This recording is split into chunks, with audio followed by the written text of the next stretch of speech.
everyone, today I will share my process and my experience to become a DevOps engineer in London, UK, and hopefully you can become a DevOps or software engineer. To be honest, tech is a bit similar in a lot of ways, and hopefully this helps you too.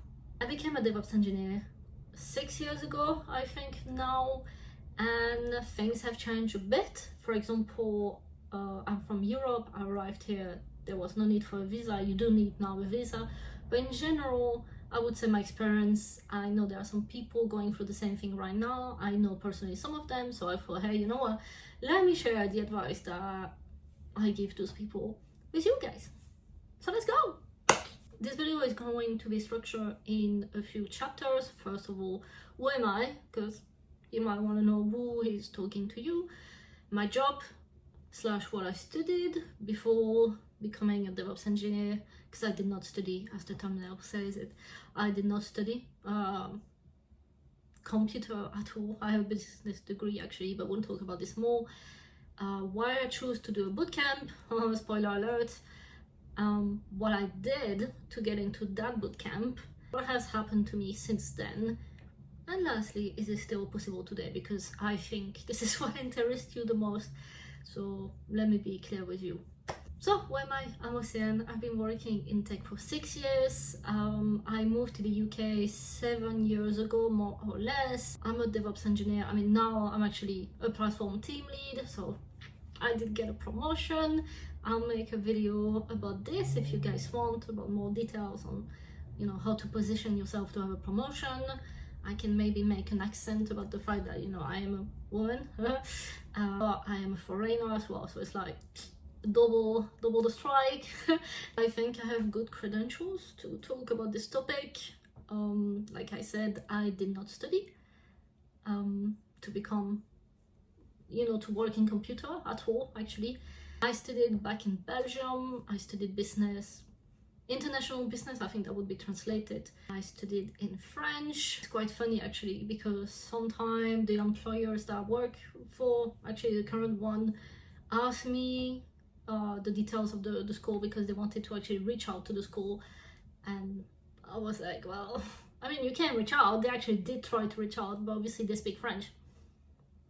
So yeah, they told me, oh, we can't talk to them. I was like, yeah, do you have someone that speaks French? Then, you know, I'm happy to recommend to you, you know, the receptionist. But yeah, anyways, so yeah, I studied business, international business. I did a Erasmus in Cyprus, and I did my internship as well. So nothing really destined me to become, you know, to work in tech, but I'll be honest, essentially what happened is that when I was 18, sorry, little backstory, I really wanted to work in something related with computer. I think at the time I told my mom that I wanted to work in computer design, graphic design, that was the word, and my mom said, nah, that's not a real job, we don't do that here. Yeah. So I went for essentially money, because money is always useful, but mostly international business. The way my course was done was that essentially I would work on 4 languages, because I had French, obviously, native language, I had English, and then we had Spanish, and then we had Dutch. I thought no matter what happened to me in life, I'm quite good at languages, so I can carry that one through, and I like money, so nothing to lose there. Fast forward to 2017, yeah, I moved to the UK. I finished studying in 2016, so yeah, I moved in 2017 here in London. I'm not gonna lie to you, it was very difficult at the beginning. What I mean by that is that at that point I knew that I wanted to work in tech, but I wasn't sure exactly what. I think at the time I thought I would do something with front end, because I told myself HTML, CSS, that kind of thing, but it wasn't really going anywhere, because obviously, you know, I was a foreigner and I didn't have any certification at all. I did get here and there a few interviews, but yeah, it didn't go far. Therefore, what I did for a year was and there is no shame in that. I was a bartender for a year. That was quite fun. Yeah, I would never do this again in my life. It was fun for the time it lasted. That's it. So let's get to chapter 3, let's say, which is why I did a bootcamp, and more like the story about the bootcamp, I guess. What I did to get into that bootcamp, let's start with that, I was really on it. I'll be honest. So I knew that I had no qualification, right? I did not study in the UK, and what I studied in Belgium was not at all related. So I knew I was essentially starting with a handicap compared to a lot of people. So I really, really grinded. I want to say would not recommend, because mental health was not there. Mental health was not in the room with me. But at the same time, I know that I would not have been able to make it if I had kept saying, essentially. In details, what does this entail was that I had my shift at the bar.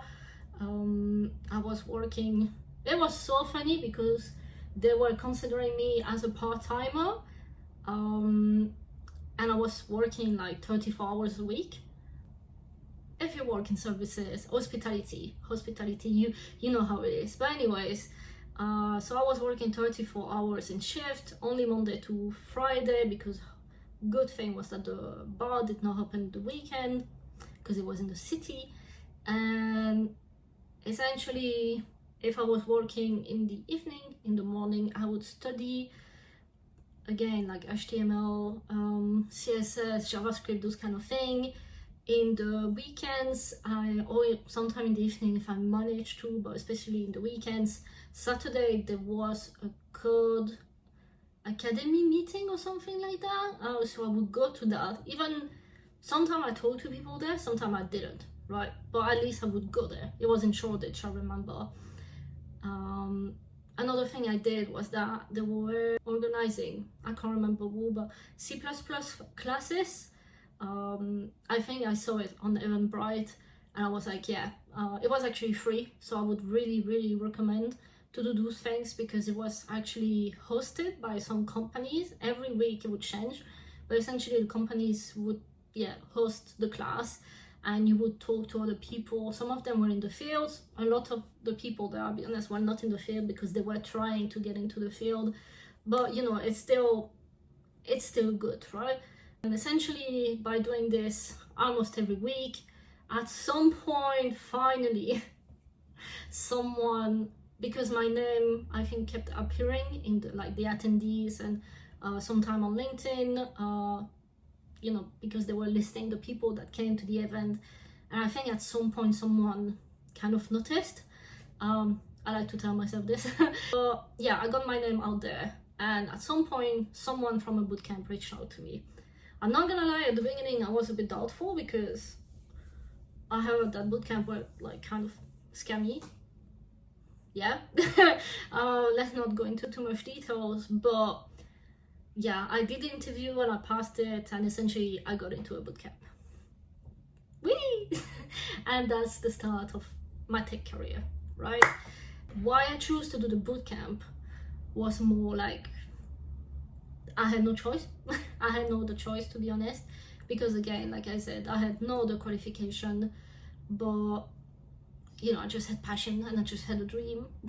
That was it, really. And a dream can only get you that far. So I knew that at some point I would need to give away something, and that something was my time. So that I had a contract of 2 years to stay with them. But anyways, it is life. To be honest, nowadays tech is extreme, especially for people who are just starting.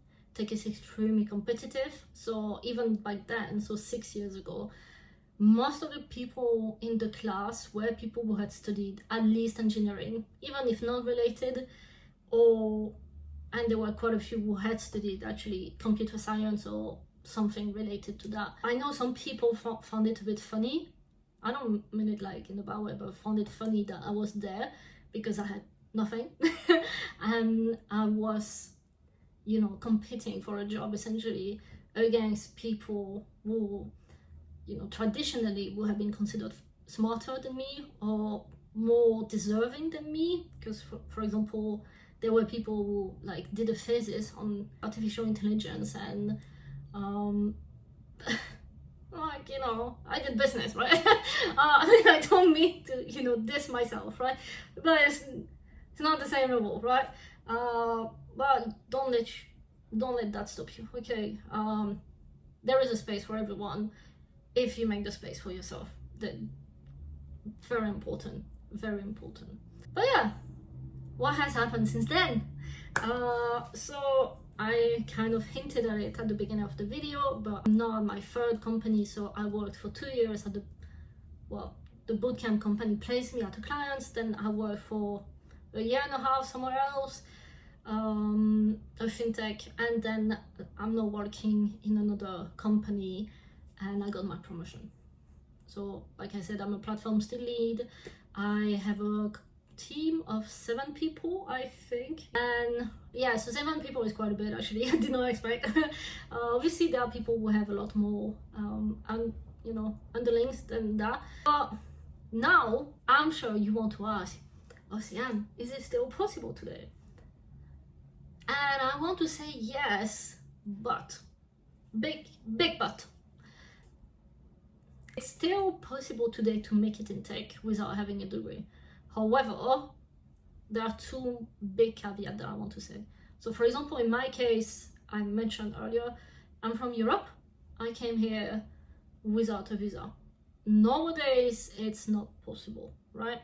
So that doesn't help. Nowadays, if you were from Europe, you would first need to get sponsored. Yeah, you would need to get sponsored by a company. And essentially, if you have no qualification, I'll be honest, it's not gonna happen at all. So you need to have studied back in your country, or maybe you could do it that you just visit here and then try to apply to places, but no matter what, you're still gonna go back to the sponsor's case. So essentially, I don't think it's possible if you don't have a qualification already to move here for this purpose. However, if you are already here, then yes, it's fine. The big caveat that I do want to say is that, and again, I kind of hinted at it, there is space in tech, but you might need to, nowadays, because there are so many people in tech, you are competing against a lot of people. So the competition, I know I've said the word competition like 3 times in like 3 sentences, but you really do need to consider this. You really need to do things that make you different from others. And to be honest, I think there are a lot of people who do the bare minimum but don't go the extra mile. The moment you go the extra mile, I think you give yourself a lot more chance than you realize.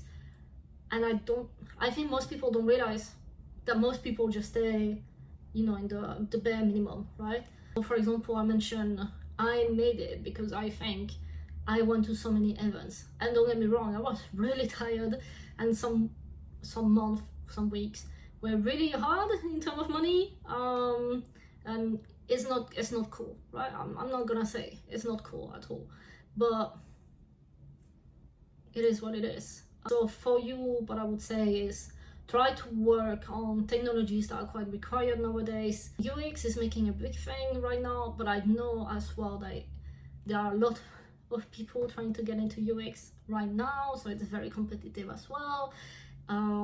It's always, I always go back to the, do your best. Do a project that's going to make you different from others. Everyone and their mom already tried to do, the basic YouTube tutorial, if I have to say it plainly, okay? So try to do something that's different. For example, at some point I was looking at Golang. What I tried to do was, I remember, was to do like a kind of terminal. It was not the right, Golang was not the right tool for this, but okay, bear with me. It was a terminal kind of game / story. What I did was, for example, I did this years ago, so that's why my memory is a bit funny, but that it would almost feel like someone was typing, because I put like a kind of random weight every like 3 or 4 characters, and then it would go back to erase, then put back what it put. You would kind of answer to the terminal. Again, Golang was maybe not the right choice, and it would like spin up new windows as if like the computer was going a bit crazy because you were talking to the computer. Yeah. Listen, I was just trying, okay? It gave me a good introduction to Golang at the time, and I thought it was quite fun. So yeah. Hopefully this helps you out, and if you have any specific question, do please let me know. I'll be happy to assist as much as I can. Those videos exist for you, so let me know.